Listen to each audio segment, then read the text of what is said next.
സിപിഎമ്മിന്റെ വളർച്ച പടവലങ്ങ പോലെ താഴേക്ക് പോവുകയാണ്. ഒരു ദിവസം കഴിയുന്തോറും പാർട്ടി വിടുന്നവരുടെ എണ്ണം കൂടുകയാണ്. പണ്ട് സ്കൂളിൽ ചെയ്തിരുന്ന പോലെ ഡിഒ വരുമ്പോൾ ആളെണ്ണം കാണിക്കാൻ അപ്പുറത്തെ ക്ലാസ്സിൽ നിന്നും കുട്ടികളെ കൊണ്ടുവരുത്തുന്നത് പോലെ സിപിഎമ്മിന്റെ ഒരു പാർട്ടി യോഗം നടക്കുമ്പോൾ ആളെണ്ണം കാണിക്കാൻ പുറത്ത് ആളെ വാടകയ്ക്ക് അടിക്കേണ്ട അവസ്ഥയാണ് ഇപ്പോഴുള്ളത്. ഒന്നുവീതം രണ്ടു നേരം എന്ന പോലെ ഓരോ നേതാക്കൾ കൊഴിഞ്ഞു പോയിക്കൊണ്ടിരിക്കുകയാണ്. ഇപ്പോൾ വള്ളിക്കുന്ന് മേഖലയിലെ സിപിഐയിൽ കടുത്ത വിഭാഗീയതയെ തുടർന്ന് ശൂരനാട് സമര നേതാവായിരുന്ന പനത്താഴ രാഘവന്റെയും ആദ്യകാല വനിതാ നേതാവ് കരുണാമണിയുടെയും മകനും ചാരമൂട് മണ്ഡലം കമ്മിറ്റി അംഗവുമായ സലൻകുമാർ പാർട്ടി വിടുന്ന വാർത്തയാണ് പുറത്തു വരുന്നത്. പാർട്ടിയുടെ മൂല്യം തകർക്കുന്ന തരത്തിൽ നിലവിലെ ജില്ലാ കമ്മിറ്റി നേതൃത്വത്തിനെതിരെയും പുതിയ തലമുറയിലെ പ്രവർത്തകരുടെ പ്രവർത്തനങ്ങൾക്കെതിരെയും രൂക്ഷ വിമർശനമാണ് സലൻകുമാർ ഉന്നയിച്ചിരിക്കുന്നത്.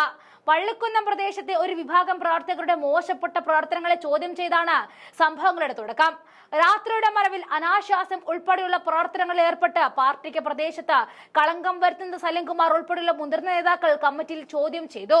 ഇതിനെ തുടർന്ന് ആരോപണ വിധേയരായ ആളുകളും പാർട്ടിയിൽ നിന്നും പുറത്താക്കപ്പെട്ടവരും ചേർന്ന് അഭിപ്രായം പറഞ്ഞ പ്രവർത്തകർക്കെതിരെ നോട്ടീസുകൾ അച്ചടിച്ചെടുക്കുകയും ഇത് പാർട്ടിയിൽ വലിയ ഭിന്നതയ്ക്ക് കാരണമാവുകയും ചെയ്തു.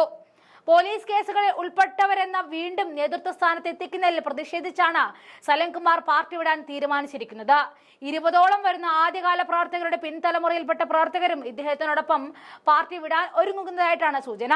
സലൻകുമാർ നിലവിൽ ചാരമൂട് മണ്ഡലം കമ്മിറ്റി അംഗവും അഖിലേന്ത്യാ കിസാൻ സഭ മണ്ഡലം പ്രസിഡന്റുമാണ്. സലൻകുമാറിന്റെ പിതാവ് പനത്താഴ രാഘവൻ ശൂരനാട് സംഭവത്തിൽ പിടിക്കപ്പെടാത്ത ഏക പിടികിട്ടാപ്പുള്ളി കൂടിയായിരുന്നു. അദ്ദേഹം ആദ്യകാല കമ്മ്യൂണിസ്റ്റ് നേതാവായ തോപ്പിൽ ബാസിക്കൊപ്പം ശൂരനാട് കൊലക്കേസിൽ ഒളിവിൽ കഴിഞ്ഞ ആളുകൂടിയാണ്. സലൻകുമാറിന്റെ അമ്മ കരുണാമണിയമ്മ ആദ്യകാല കമ്മ്യൂണിസ്റ്റ് വനിതാ നേതാവ്.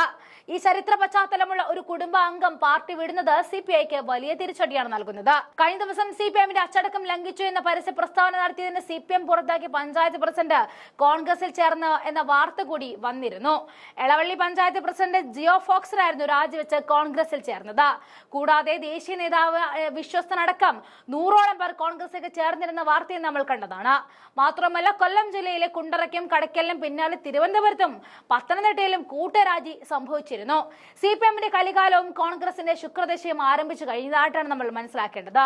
കൊഴിഞ്ഞുപോക്ക് സിപിഎമ്മിൽ തുടർക്കഥയാകുമ്പോൾ കൂടിച്ചേരലുകൾ അപ്പുറത്ത് കോൺഗ്രസിൽ തുടർക്കഥയായി മാറുകയാണ്.